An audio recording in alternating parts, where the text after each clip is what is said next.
Good morning students. BEd second year के लिए आज हम ज्ञान और पाठ्यचर्या नॉलेज एंड करिकुलम विषय के अंतर्गत हम कल गांधी जी का शिक्षा दर्शन को प्रारंभ कर चुके थे। थर्ड यूनिट बाल केंद्रित शिक्षा, क्योंकि गांधी जी ने स्वयं ने बाल केंद्रित शिक्षा पर अधिक बल दिया था। क्योंकि हालांकि गांधी जी आदर्शवादी विचारधारा के समर्थक थे, वहीं पर ये प्रयोजनवादी विचारधारा के भी समर्थक थे। इसीलिए गांधी जी का जो शिक्षा दर्शन था वो बाल केंद्रित शिक्षा के दृष्टिकोण से काफी महत्वपूर्ण और उपयोगी दर्शन माना गया। और हमने उसी बाल केंद्रित शिक्षा की प्रक्रिया के अंतर्गत हमने कल गांधी जी के शिक्षा दर्शन, उनके सिद्धांतों और शिक्षा के उद्देश्यों के बारे में, शिक्षा का अर्थ और उद्देश्यों के बारे में हमने अध्ययन किया था। आज हम गांधी जी के शिक्षा दर्शन के अंतर्गत उनके पाठ्यक्रम, जो कि बुनियादी शिक्षा पर आधारित उनका पाठ्यक्रम है, तो बुनियादी शिक्षा पाठ्यक्रम, शिक्षण विधियां और शिक्षक के गुणों के बारे में अध्ययन करेंगे। तो सबसे पहला जो हम यहाँ बात करते हैं कि गांधी जी का जो बुनियादी शिक्षा पाठ्यक्रम था, उसमें उन्होंने उस पाठ्यक्रम का समर्थन किया है कि पाठ्यक्रम के अंतर्गत क्राफ्ट यानी कि कार्य अनुभव के विषयों को सम्मिलित किया जाए, जिससे कि बालक में बहुत सारी जो हस्तकलाएं हैं, जो घरेलू व्यवसायों से संबंधित जो गुण हैं, वो बालक को प्रारंभिक अवस्था में ही प्राप्त हो जाए, जिससे कि जब वो विद्यालय से बाहर निकले तो एक रोजगार के लिए उसके हाथ में किसी प्रकार का कौशल हो, ऐसी उसकी स्थिति होनी चाहिए। इसी दृष्टिकोण से उन्होंने क्राफ्ट विषय को यानी कि हस्तकला से संबंधित विषयों को पाठ्यक्रम के अंतर्गत सम्मिलित करने का समर्थन किया और अपने जो उन्होंने पाठ्यक्रम निर्धारित किया, उनमें सबसे पहला विषय उन्होंने क्राफ्ट को रखा। दूसरा है शिक्षा का माध्यम। क्योंकि शिक्षा का माध्यम सबसे महत्वपूर्ण है, क्योंकि बालक को जब शिक्षा दी जाती है तो उसका अर्थ ये होता है कि बालक उसको ग्रहण करे, उसको समझे, उसको एक्सेप्ट करे। यानी कि अगर हम कुछ बोल रहे हैं और बालक को बात समझ में ही नहीं आ रही, तो उसका कोई अर्थ नहीं निकलेगा, उस शिक्षा का न तो कोई उद्देश्य पूर्ण होगा, न उस शिक्षा का कोई प्रयोजन होगा। इसीलिए शिक्षा के लक्ष्य उद्देश्य की पूर्ति के लिए आवश्यक है कि शिक्षा ऐसी भाषा का शिक्षा का माध्यम वह भाषा हो जिसे बालक आसानी से समझ सके। और इसके लिए सबसे अच्छी भाषा जिसको हम कह सकते हैं या यूँ कहा जाए कि सर्वसम्मत भाषा है, वो है मातृभाषा। बालक की जो भी मातृभाषा है, बालक को प्रारंभिक शिक्षा या यूँ कहा जाए कि प्रारंभिक 2 सालों तक मातृभाषा में ही शिक्षा प्रदान की जानी चाहिए। सिर्फ 2 साल का ही वक्त क्यों कहा जाता है? वो इसलिए क्योंकि बालक उन 2 वर्षों के बीच में संपूर्ण शिक्षण प्रक्रिया को अच्छे से समझ लेता है। शिक्षक क्या समझाना चाह रहा है वो चीज़ उसको अब समझ में आने लगती है। इसीलिए प्रारंभिक 2 वर्षों तक बालक को मातृभाषा के अंदर शिक्षा प्रदान की जाए और उसके बाद में फिर आप अन्य दूसरी भाषाओं का उपयोग भी कर सकते हैं। लेकिन यहाँ पर उन्होंने मूल जो भाषा का माध्यम रखा वो मातृभाषा को महत्व दिया। दूसरा है व्यवहारिक समस्याओं के लिए, क्योंकि जीवन में बहुत सारी ऐसी समस्याएं हैं, जैसे दैनिक जीवन के कार्यों में भी बालक को बहुत सारी समस्याओं का सामना करना पड़ता है। तो शिक्षा वो होनी चाहिए, शिक्षा का पाठ्यक्रम ऐसा होना चाहिए जो बालक की इन समस्त व्यवहारिक समस्याओं के समाधान में उसको सहयोग प्रदान कर सके और उसे प्रशिक्षण प्रदान करे कि वो एक रूटीन में आने वाली नियमित रूप से क्रियाकलाप के दौरान समस्याएं जो खड़ी होती हैं उनको बिना किसी रुकावट की सहजता से उनका समाधान स्वयं ही प्राप्त करता हुआ आगे कार्य को पूर्ण कर सके। उसके बाद में सामाजिकरण के लिए, व्यक्ति सामाजिक प्राणी है, समाज से हटकर अलग कहीं नहीं रह सकता। वो अकेला व्यक्ति अपना जीवन व्यतीत नहीं कर सकता, इसीलिए उसे समाज के बीच में ही रहना है। तो समाज क्या है, कैसा है, उसकी संरचना कैसी, उसमें किस प्रकार के नैतिक, सामाजिक, मानवीय मूल्यों का उपयोग किया जाता है, समाज किस प्रकार की संरचना है, इन सब को समझने के लिए पाठ्यक्रम के अंतर्गत इस प्रकार के विषयों को सम्मिलित किया जाए जो कि बालक और उसके आसपास के समस्त वातावरण का उसे ज्ञान प्रदान कर सके और उसे एक सामाजिक प्राणी बना सके, उसका सामाजिकरण कर सके। उसके बाद है स्वास्थ्य विज्ञान। बालक को अपने स्वास्थ्य के प्रति सजग होना बहुत ज़रूरी है, उसको अपने स्वास्थ्य के बारे में पता होना चाहिए। स्वास्थ्य के साथ ही शारीरिक स्वास्थ्य और विकास के बारे में उसे ज्ञान होना चाहिए, क्योंकि शारीरिक स्वास्थ्य जैसे स्वच्छता, अपने शरीर की स्वच्छता क्यों आवश्यक है? जब बालक को इसकी जानकारी होगी और उसके लाभ और उसकी हानियों का जब उसे पता होगा तो हमें बार बार उसे शरीर को स्वच्छ रखने के लिए हमको बार बार नहीं कहना पड़ेगा कि तुम्हें नाखून नियमित बढ़ते नाखूनों को काटना चाहिए, बार बार हमें और खाने से पहले हाथ धोने चाहिए। हम बालक को ये बात बार बार नहीं बता पाए, तो उसके लिए आवश्यक है कि बालक को प्रारंभ से ही इसकी ऐसी आदत डाल दी जाए। तो और वो आदत बालक कैसे निर्मित करेगा? जब उसे इसके नियमित रूप से हाथ धोना, नाखूनों को नियमित रूप से काटना, कुछ भी खाने से पहले हाथ धोकर फिर खाना खाना, तो ये सब बातें, इसके क्या लाभ हैं, इसके क्या हानियां हैं, हाथ नहीं धोने से क्या नुकसान होंगे, ये जब हम बालक को बताते हैं तो फिर आपको बार बार सिखाने की आवश्यकता नहीं कि खाना खाने बैठ रहे हो तो हाथ धो, वो बालक की आदत में ही आ जाता है।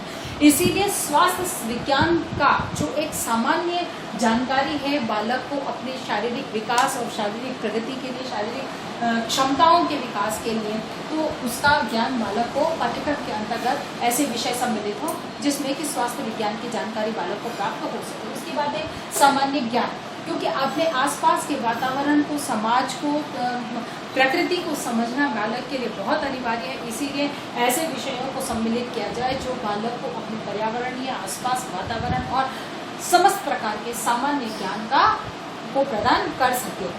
इसके स्वास्थ्य विज्ञान के अंदर विज्ञान विषयों को इनका समर्थन किया और यहाँ पर सामान्य ज्ञान में सामाजिक विज्ञान जैसे विषयों का इसमें उन्होंने, गांधी जी ने समर्थन किया है, उनको महत्व प्रदान किया।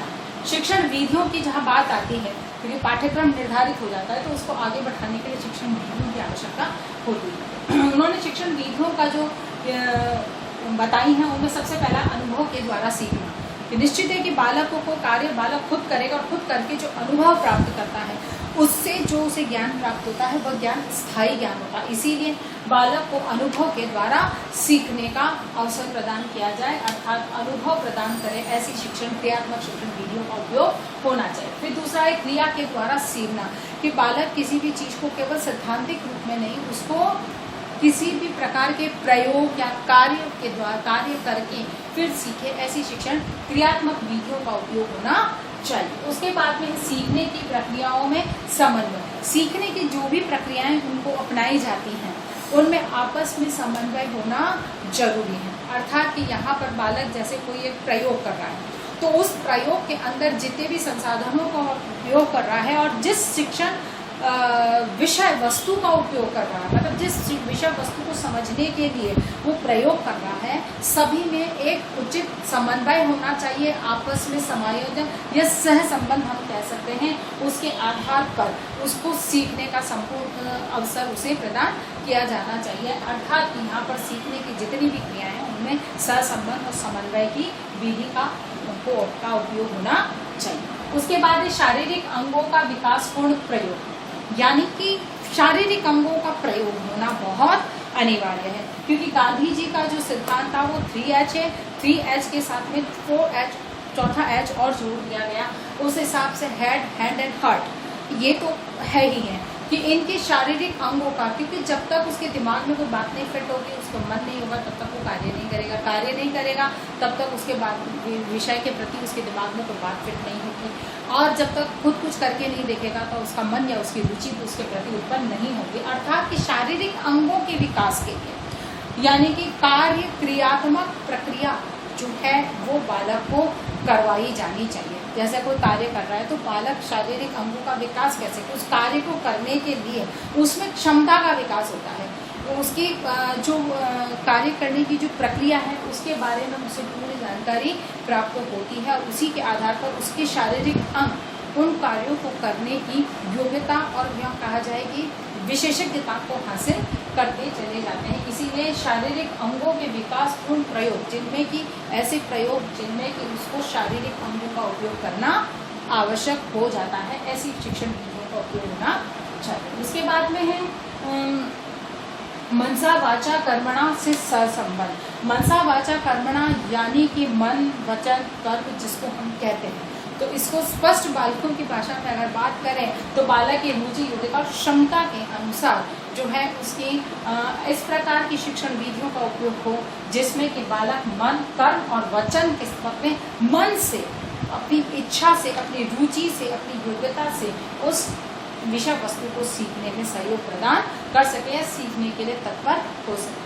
फिर यहाँ बात आती है कि शिक्षक का स्थान कैसा होना चाहिए। तो गांधी जी के जो शिक्षण, ये बुनियादी शिक्षा, गांधी जी का जो शिक्षा दर्शन है उसमें उन्होंने शिक्षा को बाल केंद्रित माना है और उसमें बालक को प्रधान माना है और शिक्षक को एक पथ प्रदर्शक या मार्गदर्शक के रूप में उन्होंने स्थान निर्धारित किया है। कि अर्थात उनका कहने का अर्थ ये है कि शिक्षक वहाँ पे प्रधान नहीं है, कि शिक्षक जो चाह रहा है बालक को सिर्फ वही जो प्राचीन काल में होता था वो शिक्षा उन्होंने स्वीकार नहीं की। उन्होंने ये कहा कि बालक जैसा चाहे, जिस तरह से चाहे, उसे सीखने का अवसर मिलना चाहिए और उसके अनुकूल शिक्षक केवल एक मार्गदर्शक के रूप में कार्य करे। कि बालक को जहाँ समस्या आ रही है, जैसी आवश्यकता, निरंतर रूप से शिक्षक उसका मार्गदर्शन करता रहे। शिक्षक मार्गदर्शक होगा और बालक प्रधान। फिर शिक्षक में गुण कौन से होने चाहिए, क्योंकि एक अच्छे शिक्षा जो एक प्रक्रिया है उसके सफलता में शिक्षक का महत्वपूर्ण योगदान है। तो उसमें उन्होंने, गांधी जी ने शिक्षक के गुणों के बारे में भी चर्चा करी कि शिक्षक कैसा होना चाहिए। तो सबसे पहला विषय का ज्ञाता होना चाहिए। निश्चित है कि जिस विषय का वो शिक्षक है उस विषय के बारे में उसे पूर्ण जानकारी होनी चाहिए। फिर बाद में है मित्रतापूर्ण व्यवहार, यानी कि बालक के साथ में शिक्षक का मित्रतापूर्ण, सहानुभूतिपूर्ण व्यवहार होना चाहिए, जिससे कि बालक को यदि कोई समस्या आती है तो उसका पूछने में बालक झिझक अनुभव ना करे, बेझिझक होकर अपने शिक्षक के साथ अपनी समस्याओं को शेयर कर सके, समस्याओं को साझा कर सके और समाधान प्राप्त कर सके। उसके बाद में बाल केंद्रित शिक्षण विधि का उपयोग, क्योंकि इसमें बालक की योग्यता, क्षमता और रुचियों के अनुकूल शिक्षण करने की प्रक्रिया क्या हो सकती है इसकी जानकारी शिक्षक को होनी चाहिए। अर्थात शिक्षक को पता होना चाहिए कि किसी भी विषय वस्तु को बालक की रुचि, योग्यता और क्षमता के अनुसार किस तरह से बनाया जा सकता है और बालक को उसके लिए बालक के सामने उनकी योग्यता, क्षमता, रुचि के अनुसार जब विषय वस्तु प्रस्तुत की जाती है तो बालक रुचिपूर्ण तरीके से उसे बहुत सरलता से ग्रहण कर पाता है। उसके बाद में छात्र को जिज्ञासा को प्रोत्साहन देना, कि छात्र जब किसी बात को सीखने के प्रति कोई जिज्ञासा उसमें उत्पन्न होती है तो शिक्षक का उत्तरदायित्व होता है कि उसको इसी जिज्ञासा को बनाए रखने के लिए निरंतर रूप से उसके जिज्ञासात्मक प्रश्नों का वो उत्तर दे, समाधान दे, जिससे कि उसके किसी चीज़ को सीखने के प्रति जो जिज्ञासा है वो निरंतर रूप से बनी रहे। और जहाँ जब तक जिज्ञासा रहेगी तो तभी शिक्षा का लक्ष्य जो है वो बालक पूर्ण कर पाएगा। उसके बाद में नैतिक मूल्यों का, शिक्षक में नैतिक मूल्यों का होना बहुत अनिवार्य है। शिक्षक में सहानुभूतिपूर्ण व्यवहार होना चाहिए, संवेदनशील होना चाहिए। शिक्षक में मानवता, दया और कहना चाहिए कि बालक के प्रति एक सहानुभूति का पूर्ण व्यवहार करते हुए उसको सीखने में पूर्ण सहयोग प्रदान करना चाहिए। शिक्षक में सामाजिक गुणों का विकास होना चाहिए। शिक्षक में सहयोगी या मित्रवत व्यवहार होना चाहिए, एक दूसरे के प्रति सहयोग करते हुए कार्यों को कैसा किया जाता है, ऐसे समस्त नैतिक जो मूल्य हैं उनमें शिक्षक के अंतर में उन गुणों को होना चाहिए, जिनको देखकर, क्योंकि बालक के लिए शिक्षक आदर्श होता है। तो अध्यापक में जिस तरह के गुण होंगे कि बालक, अध्यापक चिल्लाकर बोल रहा है तो बालक उस चीज़ को सीखेगा। अध्यापक ने गुस्से को शांत करके प्यार से बालक को बात कर रही है तो बालक भी उस चीज़ को सीखेगा। अर्थात शिक्षक में नैतिक गुणों का होना बहुत अनिवार्य है। फिर बाद में बालक के प्रति संवेदनशील होना बहुत ज़रूरी है, क्योंकि बालक बहुत मासूम होता है, उसमें बहुत सारी जिज्ञासाएं होती हैं। कई बार ऐसे प्रश्न भी बालक कर लेते हैं जिनके प्रति शायद शिक्षक को ऐसा लगे कि ये क्यों पूछ रहा है, ऐसे प्रश्न नहीं होने चाहिए। लेकिन शिक्षक को उसके प्रति संवेदनशील होना चाहिए, उसकी भावनाओं को समझना चाहिए कि वो क्यों पूछ रहा है। तो उस भावनाओं को समझने के लिए अध्यापक में संवेदनशील गुणों का होना बहुत अनिवार्य, तभी वो बालक की समस्याओं का समाधान कर सकेगा। उसके बाद में है व्यवहारगत परिवर्तन का ज्ञान। शिक्षक को इस बात को समझने की क्षमता एक शिक्षक में होनी चाहिए कि किसी विषय से संबंधित जो हम व्यवहारगत परिवर्तन बालक में चाह रहे हैं क्या वो हो पा रहा है या नहीं हो पा रहा, इस चीज़ को समझने की योग्यता शिक्षक को होनी चाहिए। और अंतिम बात आ रही है नवीन शिक्षण विधियों और प्रयोगों का प्रयोग करें। अर्थात कि शिक्षक में स्वयं में इतना उत्सुक होना चाहिए या इतनी जिज्ञासा होनी चाहिए, या वो कहा जाए कि इतना जोश होना चाहिए उसमें कि वो बालकों को अधिक से अधिक अच्छा शिक्षण कार्य करने के लिए, अपने प्रभावी शिक्षण को प्रभावी बनाने के लिए नवीन शिक्षण विधियों का और नवीन प्रयोगों का अपनी शिक्षण प्रक्रिया के अंदर प्रयोग करें, जिससे शिक्षा का जो प्रक्रिया है वो रोचक और बालकों के योग्यता के अनुसार बन सके। तो आशा करती हूँ कि गांधी जी का जो शिक्षा दर्शन है उसके अनुसार जितनी भी बात उन्होंने कही है वो जहाँ आदर्शवाद पे हर जगह आध्यात्मिक और नैतिक मूल्यों पर भी बल दिया और वहीं पर प्रयोजनवाद पे भी बल दिया है, जिसमें कि क्रियात्मक कार्यों का होना, प्रयोगों पर उन्होंने बल दिया है। अर्थात कि गांधी जी ने दोनों आदर्शवाद विचारधाराओं का समर्थन करते हुए शिक्षा का एक ढांचा हमारे सामने प्रस्तुत किया है, जो कि बुनियादी शिक्षा के नाम से, गांधी जी की बुनियादी शिक्षा का सिद्धांत के नाम से भी जाना जाता है। तो हम गांधी जी के इस शिक्षा दर्शन को हमने आज समझा कि उन्होंने शिक्षा को किस प्रकार से बाल केंद्रित शिक्षा के होने का समर्थन किया है। आशा करती हूँ कि बात समझ में आई होगी। इसी के आधार पर आपको एक प्रश्न हल करना है कि गांधी जी के शिक्षा दर्शन के अनुसार उनके पाठ्यक्रम, शिक्षण विधियाँ और शिक्षक के गुणों का वर्णन कीजिए। अपनी बात को समाप्त करने से पहले फिर इस वैश्विक महामारी के इस दौर के अंदर अपने आप को सुरक्षित रखने का आपसे निवेदन करती हूँ और आप लोगों से निवेदन करती हूँ कि घर से बाहर जब भी निकलें तो आप मुंह पर या तो दुपट्टा बांध, कपड़ा दुपट्टा या मास्क बांधकर अवश्य निकलें। भीड़ भरे इलाकों से बचने, भीड़ में जाने से बचें और अपने आप को सुरक्षित रखें। किसी से बात करनी है तो 6 इंच की दूरी बनाए रखें और समय समय पर अपने हाथों को सैनिटाइज करें और साबुन से हाथ निरंतर रूप से धोते रहें। एक बात और ध्यान दिलाऊंगी यहाँ पर कि मास्क जो आप लोग पहनते हैं, दुपट्टा जो आप लोग लगाते हैं, वो डेली धुलना चाहिए। ऐसा नहीं है कि आपने एक बार लगाया उसको 3-4 दिन तक लगाए जा रहे हो, ये गलत है, ये आपके स्वास्थ्य के लिए हानिकारक है। इसीलिए अपने जो मास्क है या जो दुपट्टा है, कपड़ा है, जो भी आप अपने मुँह पर बांध रहे हैं उसको नियमित रोजाना आपको धोना है। अपने आप को सुरक्षित रखिए और इस बीमारी से अपने आप को बचाने के सभी उपायों का प्रयोग कीजिए। धन्यवाद।